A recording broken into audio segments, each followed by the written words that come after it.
Olá, pessoal. Estamos começando o Science, um evento aqui do Instituto Princípia, onde eu converso com pesquisadores para saber um pouquinho mais sobre suas carreiras, suas pesquisas e, o mais importante, como você pode ser um pesquisador na área.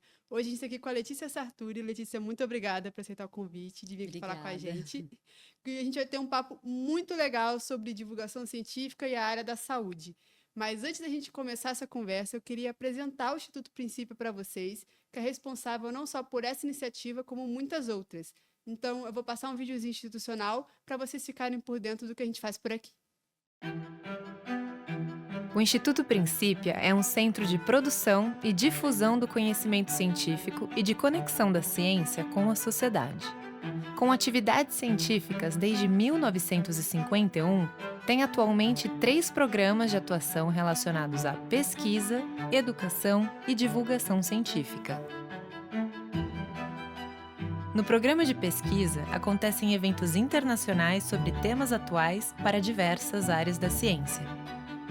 No programa de educação, a Escola de Talentos oferece oportunidades de desenvolvimento pessoal e acadêmico a jovens que tenham grande interesse e altas habilidades para a ciência, oferecendo uma tutoria científica com pesquisadores renomados. No programa de divulgação científica, existem diversas atividades com ênfase para o público jovem, como o YouScience, o cinema científico e publicações em várias redes sociais. Conheça, participe, amplie seus horizontes através da ciência. www.institutoprincipia.org.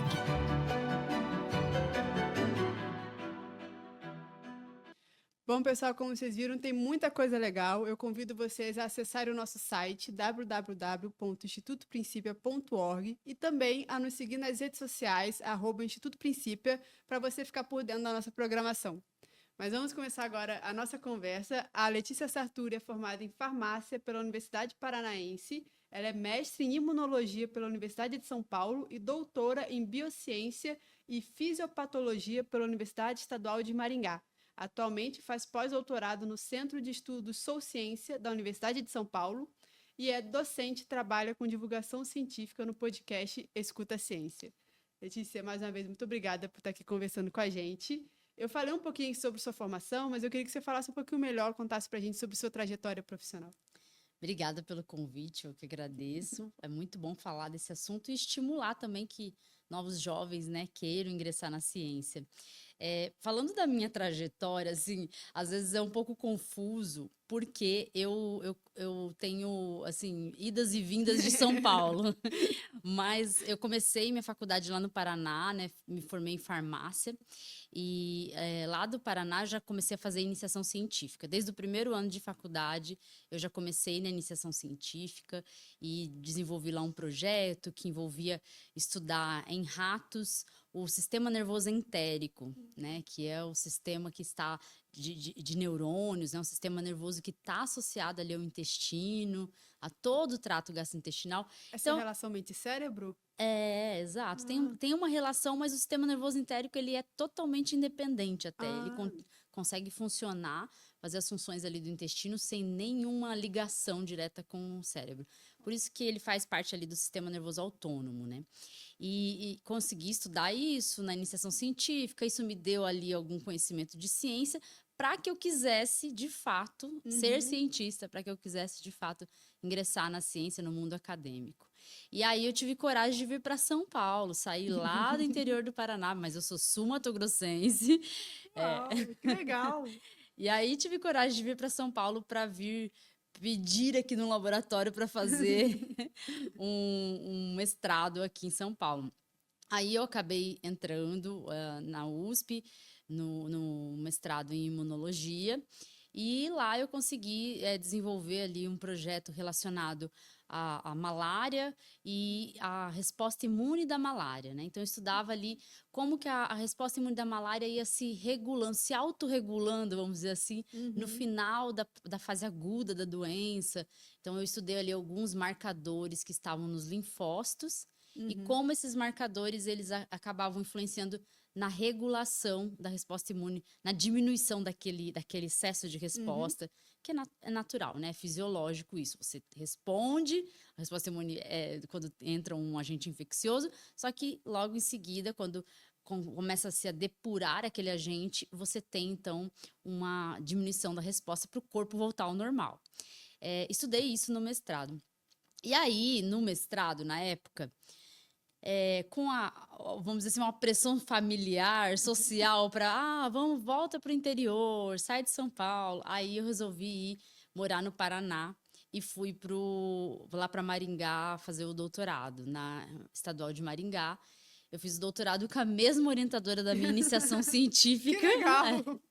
E aí, lá em Maringá, eu estudei o sistema imune da mucosa intestinal, a relação com o sistema nervoso entérico, né, durante a infecção por Toxoplasma gondii, né, a toxoplasmose, que era um modelo ali para a gente tentar avaliar se a resposta imune gerada ali no intestino poderia influenciar também no sistema nervoso entérico, poderia influenciar nas funções gastrointestinais. Foi mais ou menos isso que a gente estudou.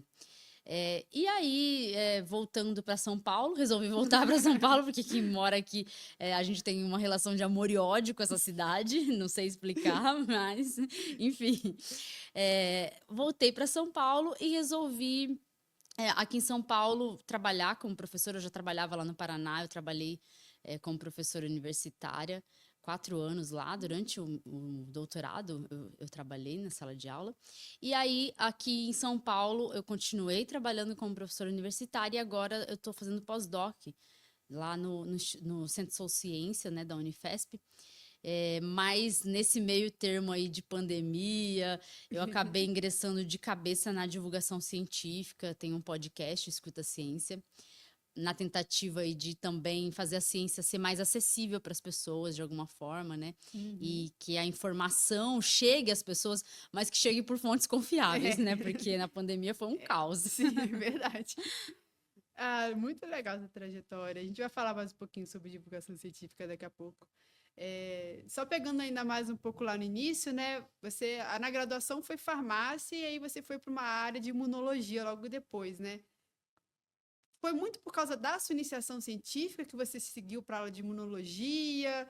É um caminho natural para geralmente quem começa em farmácia a seguir para a área de imunologia? Como é que foi isso? Então, a minha iniciação científica não era bem na área de imunologia. A minha iniciação científica ela foi voltada mais assim para morfologia, que a gente fala, né? Para estudar ali os neurônios, a gente analisava o tamanho dos neurônios, número de neurônios no trato gastrointestinal e fazia ali alguns experimentos bem simples, porque a gente estava numa universidade pequena, né? E essa é uma coisa importante até da gente falar, porque às vezes as pessoas pensam que universidades pelo Brasil todo têm o mesmo recurso que tem universidades como a USP, né? Como a Unifesp, como a Unicamp. E não, a gente sabe que não. Quando a gente começa a andar pelo Brasil, a gente vê outras realidades, a gente vê que é bem diferente. Só que no meu mestrado, houve uma demanda da gente tentar estudar um pouco mais a relação com o sistema imune, das alterações que a gente via ali no trato gastrointestinal. Porque às vezes a gente via, por exemplo, uma atrofia do intestino durante a infecção. Essa atrofia do intestino acabava fazendo com que a gente pensasse assim, será que tem relação com a infecção propriamente dita ou com a resposta imune mediada pela infecção, né? E aí, acabei tentando estudar um pouco de imunologia, gostei de imunologia, e aí a minha intenção era tentar, vamos dizer assim, me aprofundar nessa área que eu não tinha muito conhecimento quando eu quis entrar no mestrado, mas que eu tinha vontade de aprender. E isso é muito diferente, né? Porque a maioria das pessoas escolhe uma área ou por muita afinidade, ou porque já sabe muito sobre aquilo. E eu entrei no mestrado em imunologia, eu cheguei aqui em São Paulo para fazer um mestrado em imunologia sem muita ideia de muito conhecimento na imunologia. porque as faculdades a graduação de farmácia ou qualquer outra graduação na área da saúde dá uma pincelada na imunologia muito leve. Eu não sei se os professores têm medo de aprofundar, porque é muito complexo imunologia. É muito complexo. Ou se é porque as ementas ali dos cursos não pedem esse aprofundamento. Mas o fato é que eu cheguei aqui sem conhecer muitas coisas importantes da imunologia. E estudando para a prova do mestrado foi quando eu aprendi, lendo Abas, né, o famoso livro de imunologia. Quem já estudou imunologia conhece esse livro. Foi lendo Abas que eu pude aprender um pouco mais de imunologia para poder fazer a prova. Mas o mestrado, logicamente, traz um aprendizado muito grande. E aí, quando você está num mestrado em imunologia, que você começa a ter conhecimento e a partir daquele universo da imunologia, você começa a se encantar e você quer conhecer muito mais sobre aquilo, né? Então, assim, estudar é gostoso, adquirir conhecimento é bom, mas quando você começa a ver tudo que gira em torno daquela área que você resolveu escolher, aí você começa a se apaixonar mesmo pela área e gostar daquilo faz a gente querer estudar sempre mais. Não é comum que tenham muitos farmacêuticos. Tanto que no departamento, na época que eu fiz o mestrado, eu era a única farmacêutica. O resto era tudo biomédico ou biólogo. Olha só, a cota farmacêutica. Era minha. Só que com o tempo eu fui vendo chegar mais farmacêuticos. Eu acho que também tem uma demanda de mercado também, inclusive, né? Então, talvez isso facilite um pouco o direcionamento para essa área a partir de então. Eu acho que também hoje as coisas estão mais interdisciplinares, né? Hoje a gente vê mais essa transição de várias áreas, mais ou menos afins, né? Sim. É mais comum, antigamente era mais... Era muito fechado. É tanto que o próprio curso de farmácia, ele mudou com o decorrer do tempo. O curso de farmácia, ele tinha uma característica de ser... Você se formava em farmácia como um farmacêutico, pronto para atuar dentro de uma farmácia de dispensação, com algum conhecimento para ir para a indústria, mas você precisava ir ali para uma especialização, para poder aprofundar esse conhecimento. A partir do momento que eu entrei na faculdade, que foi lá em 2006, mudou isso. Começou a ter cursos de farmácia generalista. E aí, nesse curso generalista, você sai com conhecimento para todas as áreas. Aí você tem conhecimento para a área de dispensação, para a área industrial, para a área de análises clínicas, para pesquisa e, inclusive, também você vai adquirir conhecimento para a área de tecnologia de alimentos, para atuar em indústria de alimentos também. Ah, isso é bom, né? Isso é uma mudança bem estrutural no curso, mas que facilita muito o seu direcionamento depois, né? Porque se você tem que se direcionar para uma área durante a graduação, eu acho que é muito complicado. Eu acho que a maior parte dos jovens que está escutando, assim, vai entender que é difícil você tomar essa decisão, mesmo que você tenha certeza do que você quer quando você entrou na faculdade, isso pode mudar ao longo da faculdade. Eu assim, embora eu não tenha, quando eu entrei na faculdade, não tinha nenhuma expectativa de ir para a ciência. Embora no ensino médio eu já tenha participado do Prêmio Jovem Cientista por 2 anos, então assim, já tinha algum interesse, mas eu não pensava que eu ia sair da faculdade para fazer mestrado. Então, eu entrei na faculdade com um pensamento e desenvolvi uma mudança no meu futuro profissional a partir do que eu via lá dentro, né? Então, é legal que haja um curso mais generalista para você poder ter oportunidade de até decidir depois de formado, né? Você já tem todas as habilidades necessárias ali para o mercado, né? Sim, é verdade. Só 2 coisas. Que você falou que a imunologia é muito complexa, né? Provavelmente por isso... Eu consigo fazer um paralelo com a física, que é a minha área, assim, várias coisas na física só vê na pós-graduação também. Na graduação não dá, porque é muito complexo, então, às vezes, só quando você vai estudar aquela área na pós-graduação que você vê, provavelmente seja por isso também. E eu fiquei curiosa para saber se você chegou a uma conclusão na sua pesquisa do mestrado, se é uma resposta do sistema imune ou se é... por causa da infecção. Então, no doutorado, essa foi. No doutorado, a gente chegou a uma conclusão que tinha uma forte resposta do sistema imune associada à produção de óxido nítrico. E óxido nítrico é uma substância que pode levar a alterações nos neurônios. Então, pode ser que a infecção estimule a resposta imune, que faz ali uma resposta aguda com liberação de substâncias que atrapalhem o sistema nervoso entérico e, consequentemente, atrapalha toda a função gastrointestinal que o sistema nervoso entérico coordena. Os estudos lá na universidade, eles continuaram a partir do momento que eu saí, né? Continuaram. A gente chega numa conclusão, mas sempre é uma conclusão que você pode melhorar, fazer outros estudos. Na pesquisa é sempre assim. Então, tinha ali, sim, indícios que a gente tinha uma resposta imune que mediava a alteração, e não o parasita propriamente, né?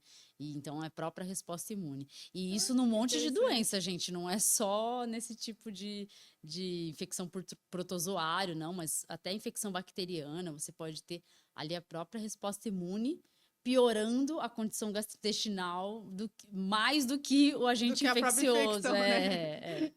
Nossa, que interessante isso. E, bom, atualmente você faz o pós-doc, né, no Centro de Estudos Sou Ciência. O que você tem pesquisado nesse pós-doc? Como é que está sendo essa experiência? Olha, essa experiência ela está sendo muito associada à minha fase da pandemia em que eu ingressei na divulgação científica. O Centro de Estudos Sou Ciência, ele é um centro que surgiu em 2021, então é bem novo. Recente. E lá as pesquisas são muito relacionadas a tentar entrar num diálogo entre ciência, universidades e sociedade. Por isso que é Sou Ciência, né? Então é um instituto que é sociedade, universidade e ciência. E nessa tentativa de diálogo, a gente desenvolve vários projetos voltados para compreender essa relação entre ciência, sociedade e universidades, mas também a gente desenvolve projetos que ajudem a sociedade de alguma forma, ali seja por meio da saúde pública, seja por meio da comunicação, né? Então, a gente tenta ali estabelecer esse diálogo de diferentes formas. E o meu projeto, ele está inserido numa linha que a gente tenta atuar ali, oferecer, né, essas, vamos dizer assim, essas vantagens que a ciência traz, né? Não que a ciência não traga vantagem, mas a gente tenta deixar claro isso e a gente tenta combater desinformação também e estudar, por exemplo, coisas como o movimento antivacina, a hesitação vacinal, que cresceram no Brasil nos últimos anos, né? Então, o meu projeto hoje, ele está muito associado ali ao combate de desinformação em saúde pública, estudar a hesitação vacinal e movimento antivacina, porque até, inclusive, a gente está desenvolvendo um acervo contendo as desinformações da pandemia, tem mais de 200 registros, áudios, vídeos, documentos oficiais, posts de redes sociais, que nesse acervo vai ser um site que vai ser disponibilizado para todo mundo acessar. E nesse acervo, a gente tem, além de expor ali a desinformação, né, para ficar como memória, né, do que a gente viveu, é importante até para historiadores. A intenção também é ajudar as famílias que buscam justiça pelos mortos da pandemia, em virtude de muita negligência, omissão e crimes contra a saúde pública que foram praticados durante a pandemia. E, além disso, nesse acervo, a gente tem ali um desmentido da desinformação. Então, tudo que você viu rolar lá na pandemia, você vai ver um desmentido. Então, estamos indo bem firmes ali no combate à desinformação também. Então, vocês estão produzindo todo esse material para deixar de acesso público, né? Para as pessoas se informarem. Isso. E sem, quem sabe, diminuir a hesitação vacinal, né, nas próximas anos. Isso é importante. Combate à desinformação hoje é um ponto que todo cientista deveria estar fazendo em sua área, né? Assim, para além dos projetos que são voltados para isso, um cientista que trabalha dentro de um laboratório tinha que conversar com a sociedade para combater também a desinformação dentro da área que ele atua, né? Sim, é importantíssimo. E, bom, assim, quais foram os principais desafios que você enfrentou ao longo aí da sua trajetória acadêmica? Muitos, muitos. E assim, tem alguns desafios que são comuns a várias pessoas que estão na carreira acadêmica, né? O primeiro desafio que eu posso falar, assim, com certeza que eu enfrentei, foi a mudança de cidade, né? De sair de uma cidade e vir para São Paulo, que não é uma cidade, né? É um negócio Quase um assim, país. quase um país. Então, esse foi o primeiro desafio, lógico, a mudança cultural, né? E Uhum. eu sei que muitos colegas meus tiveram que fazer isso. Tiveram que sair de seus estados e vir para São Paulo ou para outro estado Eu ou sou do para outra. Rio. Olha aí, então, para poder seguir nessa carreira, né? Não é fácil, É. porque a gente sabe que às vezes a pesquisa que a gente quer trabalhar, vamos dizer assim, a linha que a gente tem mais afinidade não tá ali perto da gente, não tá na Uhum. universidade que tá mais perto, tá na universidade que tá mais longe. Sim. Então, eu conheci pessoas que vieram do Pará, que vieram lá de Pernambuco. Eu conheci gente da Bahia, gente de vários lugares lá na USP, e que eu ficava assim, gente, olha, vocês eram de mais longe que eu. Então, assim, né? Eu acho que é um choque mesmo, Uhum. mas a gente vê que, por exemplo, universidades como a USP tem muita gente de vários lugares do Brasil. E eu acho que esse choque cultural já faz parte do mundo acadêmico, né? Sim, De é. viver isso. Viver longe, às vezes, dos familiares, tem tudo isso. Só que durante o mestrado eu também sofri um problema muito sério, que hoje eu acho muito bom que a gente está falando mais desse assunto, que é o assédio moral. Infelizmente, na academia, ainda temos muitos casos de assédio moral e isso prejudica a produtividade, né, dos cientistas, Total. né? Acaba às vezes com a carreira, porque a gente pensa em desistir por causa daquilo, a gente acha que só vai existir aquele tipo de orientador, Uhum. mas eu pude trocar de orientador durante o Ai, que mestrado. bom. Foi difícil, né? Porque faltava um ano para acabar a bolsa, mas eu não tinha condições psicológicas mais para estar naquele ambiente. E nessa troca de orientador, eu tive que começar um projeto do zero. Eu tinha um outro 1 ano para projeto, acabar a bolsa. um ano. Nossa. Eu tinha um outro projeto que eu estudava doença de Chagas, estudava produção de interferon gama, que é uma citocina na doença de Chagas. Já estava com quase tudo pronto daquele projeto, mas eu tive que mudar isso da malária, a regulação da resposta imune à malária, Nossa. que era outro tipo de projeto. Então, eu tive esse desafio assim que foi muito grande para mim.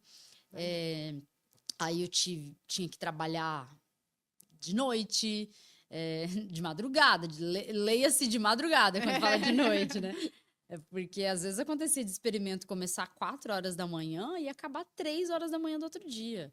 Acontecia Nossa. muitas vezes isso.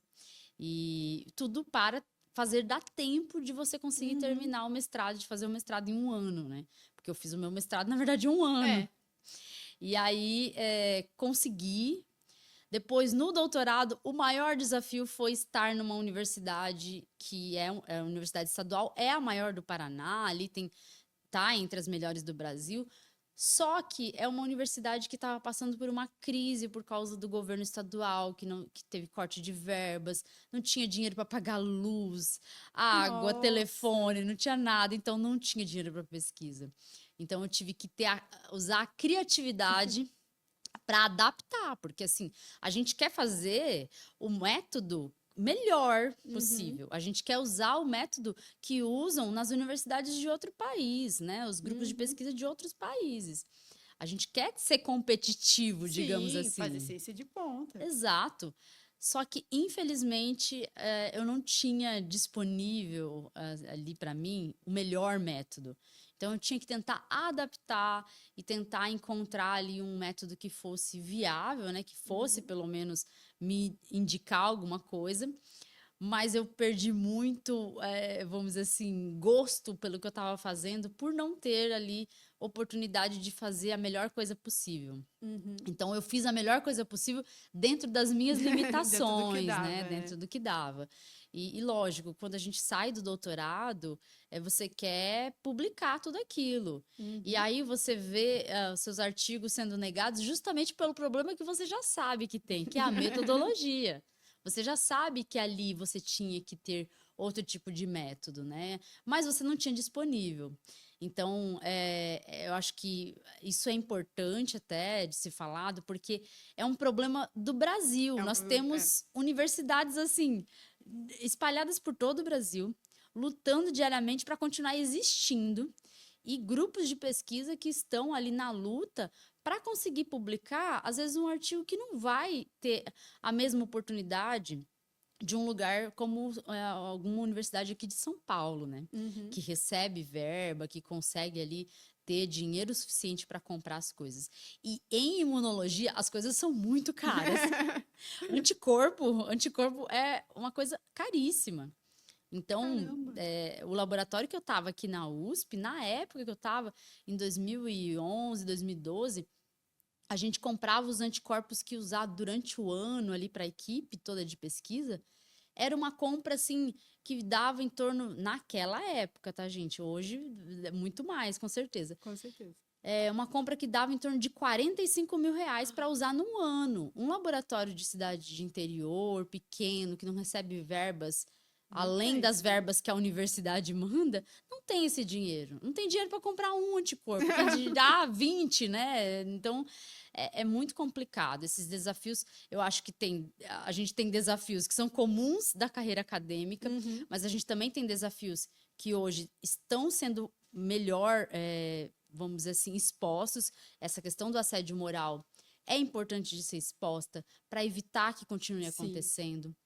E a gente tem também esses desafios aí das universidades pequenas, né, que não conseguem, às vezes, produzir a mesma coisa que aqui, e não é por falta de vontade, não é por falta de criatividade, não é por falta de conhecimento, é por falta de dinheiro mesmo, porque ciência precisa de dinheiro. Exatamente. Eu uma vez entrevistei um grupo de mestrandas, né, da área de biomedicina, e elas falaram, tipo assim, a gente usa coisa que venceu em 2003. Exato.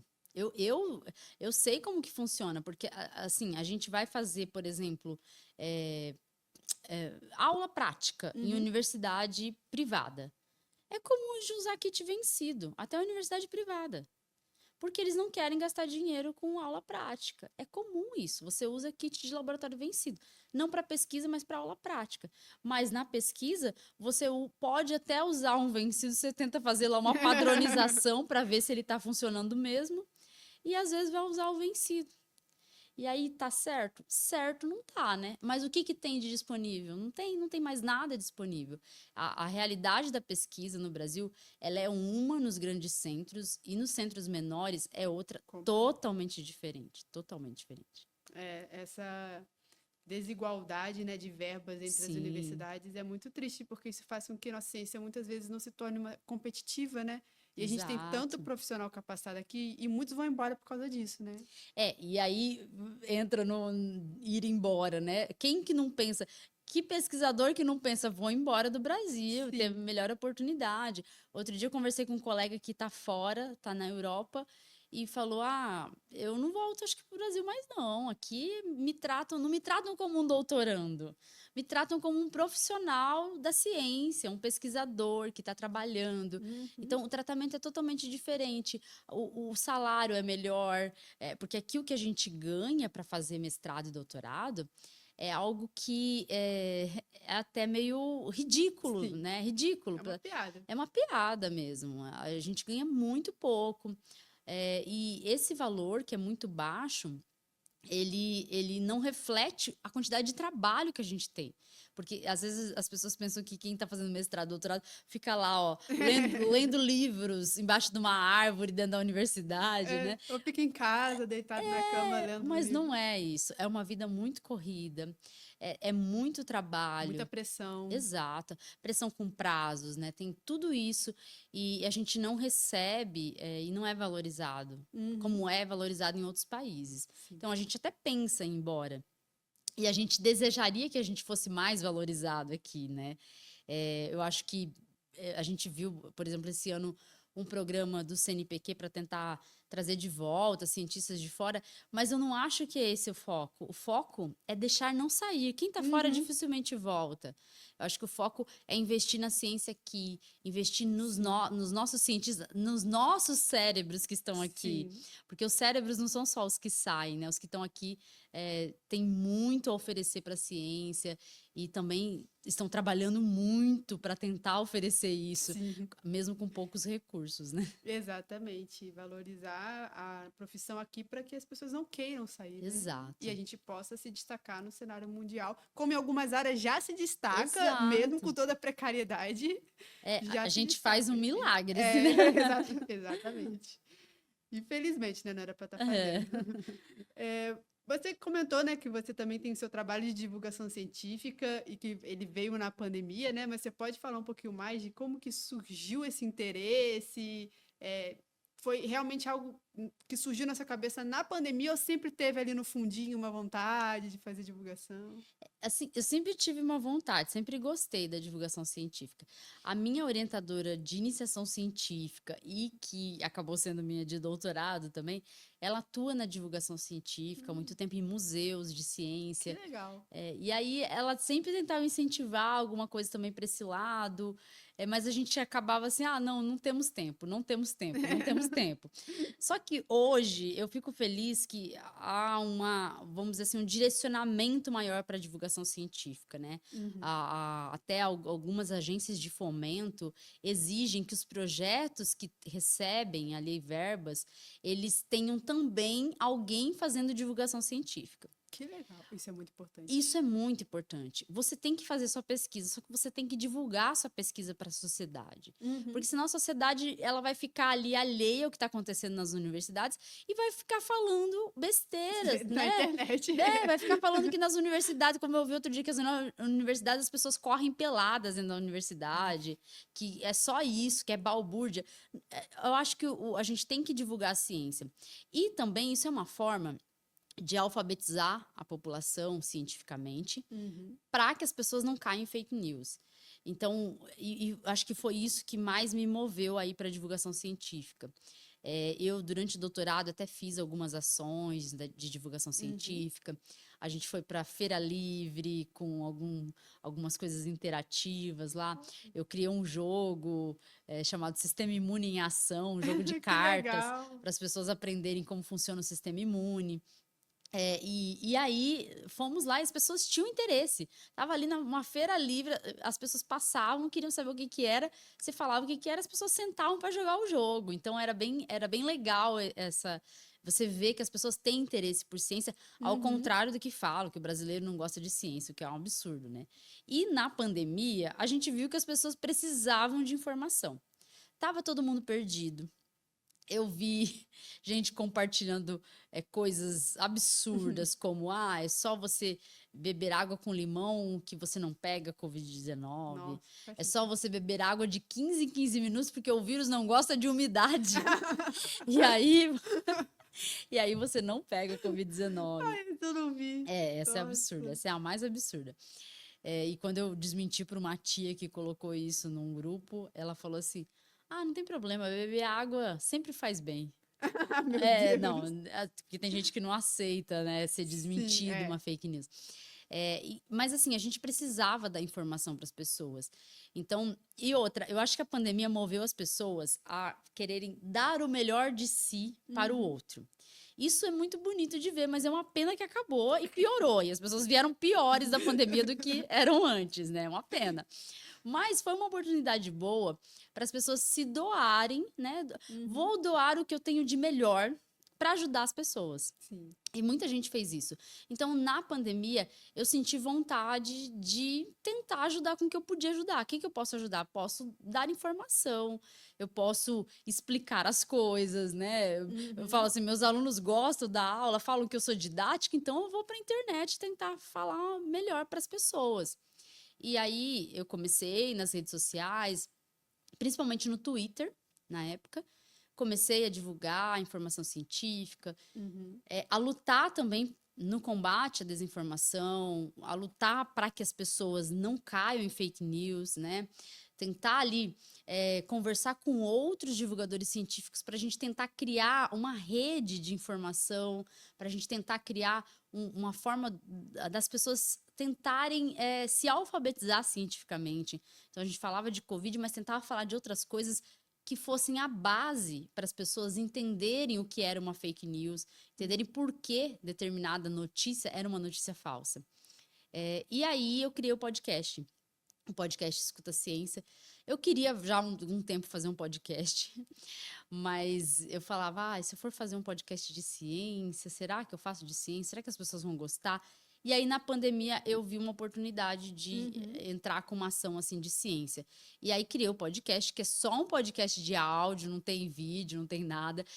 Às vezes, eu falo com pessoas jovens, e as pessoas jovens demais assistiam podcast a videocast. São coisas diferentes. São coisas diferentes. O podcast é só de áudio. E aí, eu tentei fazer isso da forma que dava, em casa, em isolamento social. Começou em julho de 2020 o podcast, então eu tentei ali... Tem 4 anos. Já tem 4 anos. E aí eu tentei fazer da melhor forma possível, que fosse mais leve. Então colocava ali uns episódios bem rápidos, de 15 minutos no máximo, com bastante informação sobre um assunto específico. E colocava memes também no meio ali dos episódios. Isso é muito bom. Para tentar deixar mais leve um momento que já era pesado, né? Porque a pandemia foi um momento muito pesado para todo mundo. Apesar de que muita gente soube viver bem esse momento, né? Conseguiu viver bem esse momento. E eu posso falar que eu consegui viver bem esse momento. Mas, lógico, eu lamento toda a situação que a gente passou aqui no Brasil, porque foi caótica. Mas eu consegui ter saúde mental suficiente para viver bem esse momento. E aí eu tentava ajudar de alguma forma com informação. E a partir dali, no Twitter, por exemplo, acabei também continuando no Twitter. E no Twitter, na época, teve um movimento do Twitter para dar o selo verificado para os cientistas que estavam propagando informação. E aí, eu e vários colegas recebemos lá o verificado do Twitter, porque não era pago ainda, né? Era de graça, era um reconhecimento mesmo, para as pessoas confiarem na nossa informação. Porque a gente tinha formação suficiente para estar ali falando daquilo lá, né? Assunto, E aí, isso aí deu vamos dizer assim, uma certificação para a gente continuar na divulgação científica. E aí, eu e outros colegas continuamos persistindo. É claro que, assim, a pandemia não foi fácil para ninguém, né? Durante a pandemia, eu perdi meu pai. Não foi de Covid, foi de câncer, mas foi um momento difícil também para mim. E aí, durante a pandemia, assim, depois daquela fase pior da pandemia, né? Quando a OMS declarou o fim da emergência sanitária, a gente tentou se aliviar um pouco, respirar um pouco mais tranquilo. E tanto eu quanto outros colegas tentamos ali não focar só em falar de ciência, acabamos falando de outro assunto, sendo pessoas, sabe? Sendo pessoas. Então, a gente usa a rede social para divulgar ciência, só que a gente também usa como um perfil pessoal, né? Então, a rede social acabou... Às vezes, na rede social, eu perdi um pouco o foco na divulgação científica. Falo de divulgação científica, mas falo de outras coisas também. E no Escuta Ciência é sempre sobre ciência, mas de diferentes temas, né? Eu tento ali falar de temas diversos, desde das ciências biomédicas, que é onde eu atuei, né? Eu tenho toda a minha formação e atuo ainda, de alguma forma, até falar das ciências humanas. Então, falo de coisas... que precisam ser valorizadas. Porque a gente precisa valorizar as ciências humanas para também dar senso crítico para as pessoas, né? Que a gente está perdendo esse senso crítico, sendo muito tecnicista, e aí a gente acaba, vamos dizer assim, favorecendo, deixando o povo mais vulnerável às fake news, quando a gente perde o senso crítico também, né? Então, a tentativa foi... atuar no Escuta Ciência em várias áreas diferentes. É claro que eu acabo puxando um pouco mais para minha área, né? Porque é impossível a gente normal. não puxar. Mas estamos indo. Eu falo assim, o podcast está indo aos trancos e barrancos, mas vamos indo. Porque tem que ter tempo, né? A produção de qualquer conteúdo na internet hoje, você precisa ter algum tempo para produzir. E conforme a gente vai trabalhando, pega um trabalho aqui, pega um trabalho ali, a gente acaba perdendo esse tempo. Só que eu continuo porque eu acho que a divulgação científica ela é essencial e ela é tão importante quanto a pesquisa. Então, você só fazer pesquisa e não ir para a divulgação científica é uma forma de você se afastar da sociedade, não entender os anseios da sociedade e virar um inimigo da sociedade. Nenhum cientista quer ser inimigo da sociedade, muito pelo contrário. A gente produz ciência para trazer soluções para a sociedade, mas a gente precisa mostrar para a sociedade isso, a gente precisa trazer a sociedade para ter um gosto pela ciência, né? E esse gosto pela ciência talvez vai ser, né, o fator que vai valorizar a ciência no futuro, vai melhorar o investimento em ciência. Afinal, se uma sociedade entende o que é ciência, compreende aquilo e tem gosto por aquilo, ela vai exigir que os governantes invistam em ciência. Sim, então, a gente vai ter a valorização por meio do diálogo com a sociedade. Eu acho que a divulgação científica caminha aí e por isso que ela é tão importante. Nossa, excelente essa fala, Letícia. E, primeiro, me sinto muito pela perda do seu pai. E eu não uso o Twitter, mas é interessante ver essa questão deles terem dado verificado para cientistas, né? Porque a omissão das redes sociais com desinformação, assim, é gritante. Então, ter visto essa atitudezinha, pelo menos, né, de dar um verificado ali para quem estava trabalhando com informação, eu achei muito legal, eu não sabia disso. Isso foi sensacional, assim. Só que, assim, isso foi antes do Elon Musk comprar o Twitter, né? Aí a gente tá falando foi ladeira abaixo. porque na época tinha até um setor de combate a fake news na área da saúde. Então, a gente conseguia sinalizar para esse setor, fazendo marcação lá num perfil, e eles chegavam a tirar as fake news do ar, e, inclusive, derrubar perfis propagadores de fake news.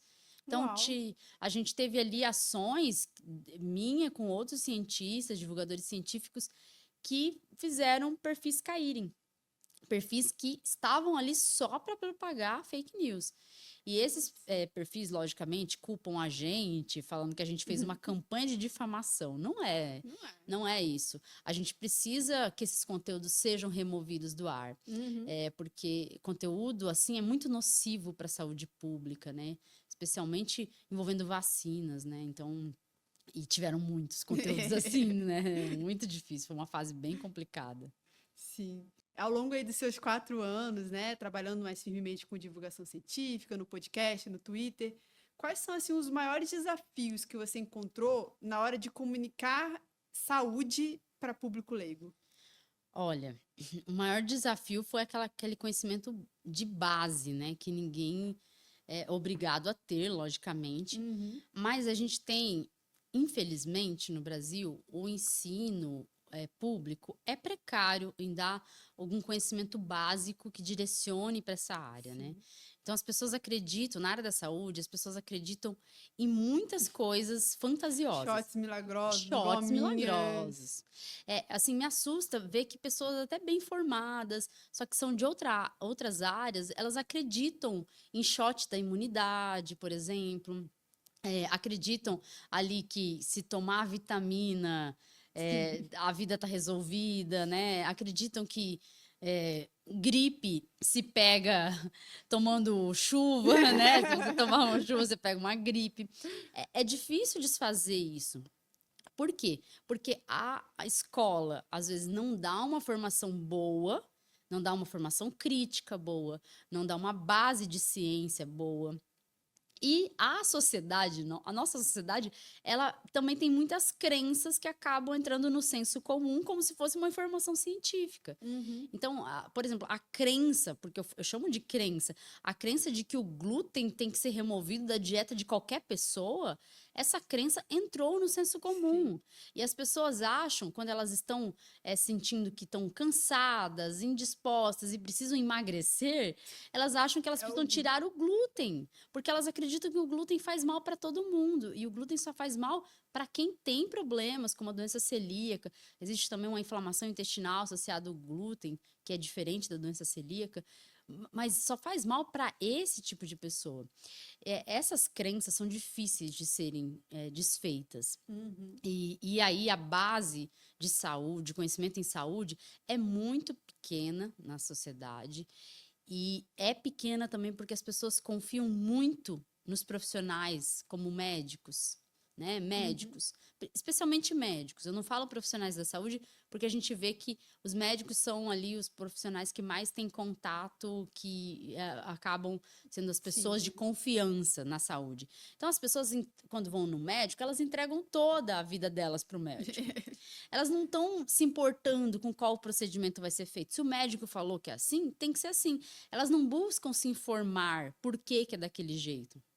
Então, como elas não questionam nada, porque elas têm essa confiança também em profissionais como médicos, eu acho que durante a pandemia, essas pessoas estavam assim totalmente cegas, porque não sabiam sequer o que era um vírus, né? O que é uma bactéria, não sabe nem essas diferenças, não sabe. E aí, se você oferecer um antibiótico para tratar um vírus, como a azitromicina foi oferecida para pessoas com Covid, a pessoa vai acreditar que tá certo tomar a azitromicina, que é um antibiótico que mata bactéria, para matar um vírus. Então, ela vai acreditar que esse vírus vai morrer com a azitromicina. Pode ser que a azitromicina tenha algum papel numa doença viral? Pode ser, mas ela é um antibiótico. Né? Então, essas coisas não eram de conhecimento das pessoas. E assim como entraram ali a cloroquina, um antimalárico. É vermífugo, né? A ivermectina, que é um vermífugo. E as pessoas foram acreditando porque é medicamento. Estão falando que então é. Então, essas crenças, eu acho que foi o pior de tudo, e tudo por conta da base científica não ser sólida. A base era muito frágil das pessoas, e essa base muito frágil, a gente sabe que vem do ensino, a educação não é tão forte nesse sentido. E outra, isso é uma crítica para que a gente tenha melhora no futuro, né? Porque a gente acredita, todo mundo que acredita na ciência também acredita no poder transformador da educação. Então, a gente acredita que pode melhorar, não tá bom como tá, mas pode melhorar. E essa base pode ser dada por meio da educação, né? A gente sabe que ali no ensino médio, por exemplo, é quando os jovens talvez comecem a ter mais vontade de conhecer conceitos de ciência, tem uma certa curiosidade para essa área, até na infância. Mas eu acho que no ensino médio há uma característica, né, que o jovem já é capaz de entender um pouco melhor do que a criança. Então, você pode trazer coisas mais complexas para o jovem e dar essa base científica, né? E talvez para isso melhorar é só quando a divulgação científica resolver ir para as escolas, que eu falo isso direto. Quando a divulgação científica sair só da internet e entrar nas escolas, talvez isso possa mudar. Nossa, seria uma boa ação, né? Seria incrível, sim, ver cientistas indo para as escolas para conversar com os estudantes e falar de ciência, tentar simplificar conceitos complexos, né? Então, isso tudo é uma ação que seria importante até para a gente enfrentar os próximos desafios aí que teremos, seja com mudanças climáticas, seja com novas pandemias, né? Então, tudo isso eu acho que faz parte, mas a dificuldade continua sendo a base. Sim, e eu acho também, né, deve influenciar em alguma coisa, porque a área da saúde, ela toca num tópico muito sensível para qualquer ser humano, que é tipo, se você não tem saúde, você fica doente e na doença você pode vir a morrer, né? Sim. Então, existe esse medo, no geral, né, da população disso. Então, se você tem uma coisa que é milagrosamente vai te garantir as pessoas acreditam. As pessoas acreditam. Não, e a Covid pegaram exatamente nesse ponto. as pessoas estavam com medo de morrer. Uhum. Todo mundo estava com medo de morrer. Todo mundo estava com medo de sair de casa, pegar a Covid e morrer. Porque o que a gente via, as notícias eram de pessoas morrendo. E não tínhamos uma cura, não tínhamos nada muito aprofundado de conhecimento sequer sobre o vírus. No começo da pandemia era isso. Então, o medo era de morrer. As pessoas que se aproveitaram desse momento para oferecer ali curas milagrosas, essas pessoas, elas não têm caráter, com certeza. A gente sabe, se aproveitaram da vulnerabilidade das pessoas para propagar desinformação e para colocar ali uma cura possível para a doença, mesmo sem estudos. E é importante até a gente falar aqui que foi recentemente, essa semana ainda, foi retratado o artigo que embasou essa saga da cloroquina. O artigo do Didier Raoult, que é um pesquisador que já teve mais de 30 artigos retratados. Isso é uma vergonha, porque a maioria ali está associada a fraudes. Ele foi esse caso recente? Sim, foi uma retratação eu vi isso. de um artigo de 2020, que foi o artigo que embasou essa saga da cloroquina, essa ideia de que cloroquina poderia curar a Covid-19. E isso tudo foi ali feito com fraude. Então, essas fraudes na ciência, que existem também, né? A gente precisa de uma ciência que seja mais rígida na publicação de artigos, a gente precisa de ciência que seja mais responsável, mais ética, né? Sim. Mas foi retratado esse artigo, mas as pessoas usaram cloroquina, as pessoas ofereceram isso como uma cura. E isso, naquele momento de vulnerabilidade, para quem estava vulnerável, era a melhor coisa possível. Como que eu vou encontrar uma coisa que me cure, né? Estão me oferecendo aqui, eu vou acreditar. Então, isso, tudo que a gente viveu, só foi possível por causa, logicamente, da vulnerabilidade das pessoas, seja pelo momento de crise sanitária, seja por conta da falta de base de conhecimento de ciência, né? Que permitiu com que pessoas se aproveitassem do momento, né? E colocassem ali aquelas curas milagrosas, que é totalmente compreensível que uma pessoa queira uma cura milagrosa. Todos nós queremos, mas todo mundo quer. Infelizmente. Imagina. Quando meu pai estava doente, ele teve glioblastoma, que é um tumor cerebral, que não tem cura. Não existe cura, eu sei disso. Eu, sendo cientista, eu sei da situação, sabia da situação. E se alguém aparecesse falando que alguma coisa era cura, eu ia pesquisar, eu ia ver se aquilo lá era verdade. Mas a minha família, minha mãe, meus irmãos, não tem essa base que eu tenho. Não tem nem interesse, porque são de outra área, né? E aí, se chegassem para eles oferecendo uma cura, eles iam acreditar que aquilo lá era a cura. Iam fazer meu pai usar, entendeu? Então, essas coisas têm diferenças justamente por causa o momento de vulnerabilidade nosso era igual. A gente queria que meu pai saísse daquela situação. Infelizmente não foi possível, mas a gente queria isso. A vulnerabilidade emocional era a mesma, mas a vulnerabilidade de conhecimento científico é diferente. Essa base é importante, né? Exatamente, você tocou no ponto certo aí, Letícia. E, bom, assim, quais são as suas perspectivas atuais sobre essa área de desinformação e quais são as suas expectativas para o futuro, assim? Como é que você vê o hoje e o amanhã? Olha, a gente tem aí muita luta de diversos países, principalmente para tentar regular redes sociais, a informação de redes sociais. A regulamentação é importante demais. Fundamental. Porque as redes sociais hoje são os meios que propagam fake news, né? Então, podem falar assim, mas a fake news existe às vezes no boca a boca. Existe no boca a boca. Mas quem propaga para uma massa... Mas milhões de visualizações... Exato, são as redes sociais. E elas não têm nenhuma responsabilidade sobre aquilo. Se um conteúdo tem desinformação, elas podem deixar aquele conteúdo, porque nada obriga elas a retirar aquele conteúdo, a não ser a ética que não existe, né? Para a rede social não existe. Então, eu acho que a regulamentação das redes sociais seria, vamos dizer assim, o melhor dos cenários para o nosso futuro. Só que a gente tem vários grupos de pesquisa que estão hoje estudando a parte do impacto das fake news na saúde pública, né, na vacinação, né, como eu tô estudando agora.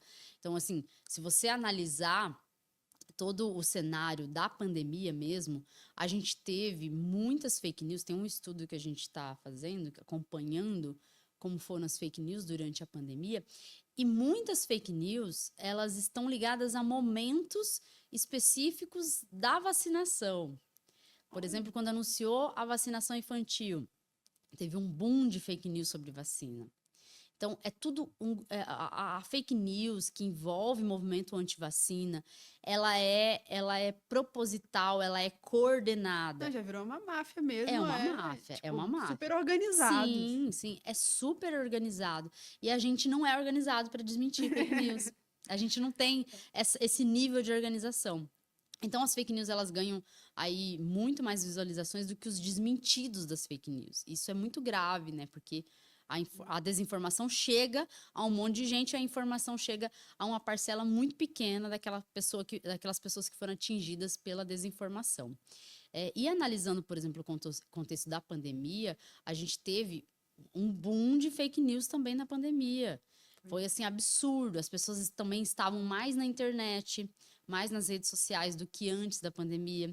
E isso favoreceu também ali a exposição às fake news.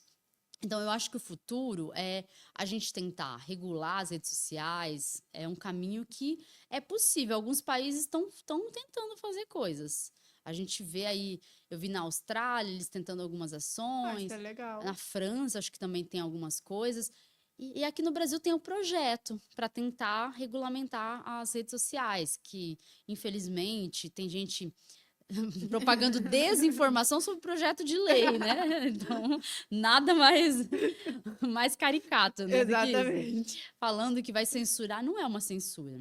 Censurar é não poder falar. Não existe censura sobre desinformação. Não existe. Se você propaga desinformação sobre vacinas, você compromete ali vamos dizer assim, o desejo de se vacinar, coloca dúvida nas pessoas, e isso é muito grave. Hesitação vacinal todo mundo tem, é importante deixar claro.